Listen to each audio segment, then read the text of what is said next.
Guys, हमारी country में जब भी कोई नई गवर्नमेंट पॉलिसी आती है तो एक बहुत ही नेचुरल सवाल जो हर किसी के मन में उठता है वो होता है कि यार भाई, इस पॉलिसी में कैच क्या है। तो ऐसे ही कुछ छोटे बड़े कैचेस हमारी ECLGS स्कीम में भी हैं। And I just thought that I will conclude this discussion on ECLGS by covering such key points to remember for our listeners to be aware while availing this facility from their banks. So the first catch that I would like to highlight for our listeners would be the floating nature of the rate of interest. Because all this while we have been following all these news articles saying that the rate of interest for banks has been capped at 9.25% per annum and that for NBFCs at 14% per annum.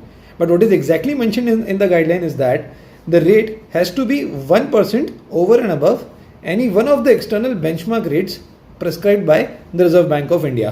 Now, what are these external benchmark rates? So, on 4th September 2019, there was a communication from RBI to all the banks wherein such external benchmark rates were actually defined, and the loan under ECLGS scheme will have to be linked to one of those benchmarks. So, one of those benchmarks is actually RBI's repo rate itself. So, for example, if your bank chooses to link the rate of interest of your loan to say RBI's repo rate, so in the next 4 years, whenever this repo rate moves, the rate of interest on your loan will move at that point of time and to the extent of the movement in the repo rate. So what I would suggest is for all the borrowers to incorporate this factor also in their interest calculations for this loan. The second catch in my opinion would be the repayment of this loan. So while it has been mentioned that the first year would be the moratorium year and then principal has to be repaid in the next 3 years, there's nowhere mentioned that there will be any relaxation or moratorium provided on this loan. So like on our existing loans, all of us are enjoying moratorium on principal and interest both till 31st August 2020. But while the policy is silent on these loans, I personally feel that obviously this will not be applicable on the ECLGS loan, and the interest of the ECLGS loan has to be serviced right from the first month of the disbursement. And then the policy also says that the default guidelines of RBI will apply.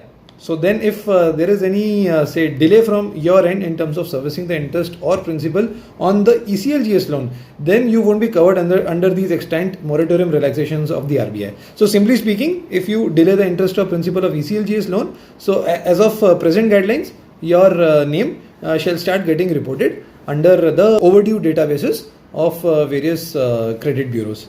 Okay, moving on to our next catch. So it is, as I mentioned in the previous video, the duration and the limit amount under the scheme. So the scheme says that it is valid only till 31st October or rupees 3 lakh crore, the allocated budget by the government gets fully sanctioned, whichever is earlier. So say if this amount of 3 lakh crore gets sanctioned, say by 31st August itself, so then the validity of the scheme automatically falls to 31st August.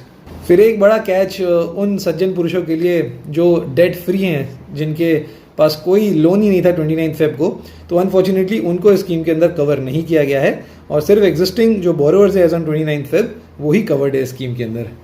अगला catch है, you will be eligible for a loan amount up to 20% of the outstanding facilities on 29 Feb. तो ये up to 20% में इस guideline के अंदर banks को discretion दे दिया है, फ्लेक्सिबिलिटी दे दी है कि वो 1 से लेकर 20% तक कुछ भी उनके डिस्क्रिप्शन पे डिसाइड कर सकते हैं कि आपको कितना लोन देना है, ध्यान रखिएगा.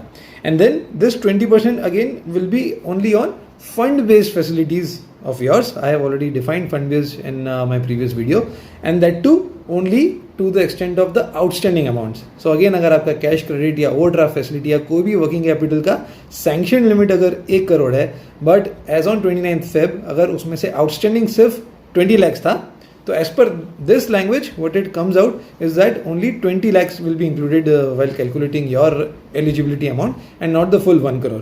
Again, in my opinion, this is a little cruel, but abhi jo hai, so hai.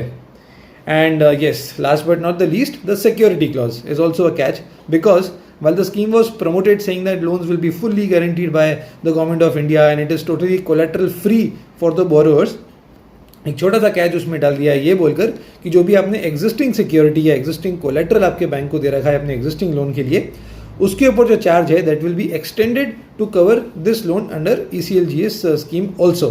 And then the ECLGS scheme's loan amount you will be using to say procure some raw material or any machinery or anything else. So any asset purchased out of the proceeds of ECLGS loan will also have to be charged to the lender within 3 months of the disbursement.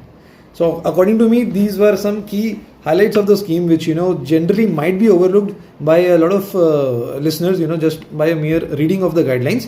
So I just thought I'll highlight these key points as a conclusion to this discussion on ECLGS, hopefully. And I've got a lot of other points related to banking, finance and corporates in general to cover going forward. So I request you to keep supporting, keep watching and keep sharing these videos so that this exercise can become more of a mutual knowledge sharing exercise. And do comment, do provide your valuable feedback in the comments to help me to improve the quality of my videos. Thank you so much. Till we meet again. Bye bye.